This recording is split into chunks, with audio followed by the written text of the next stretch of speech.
Dobrý den, mé jméno je Michal Volec a rád bych vám představil studentský film Ona. Jedná se o temné psychologické drama s hlavním hrdinou, který to nemá tak hlavně trochu moc v pořádku. Víc vám ale o filmu nechci samotnému moc říkat, protože sám trvá půl hodiny a nebudu vám říkat celý příběh. Jak jsem se k tomuto dostal? Já jsem velkým milovníkem filmu a jednu dobu jsem si v hlavě začínal představovat různé scény, takové temnější a psychologičtější. No a postupně se z těchto scén různě stával celý film, až za pomoci Martina Pilouse jsem se vlastně dopracoval k tomu, že máme napsaný celý scénář. Pokud nevíte, kde je Martin Pilous, info o něm máte pod videem.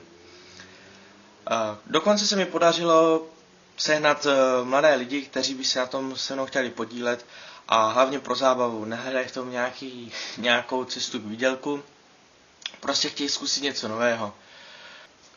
Nežádáme po vás 10 000, to samozřejmě chápeme, že není možné, protože jsme mladí, jsme nedokázali, takže proto po vás žádáme menší finanční částku, která vlastně by pokryla finance na novou HDčkovou kameru, případně pak ještě nějaké lepší rekvizity. Už teďka máme plán natočit druhý film a pokud byste přispěli, nevidíme problém se na něm podílet. Děkuji, že jste se na toto video podívali a pokud přispějete, budeme velice rádi za celý můj tým. Čau.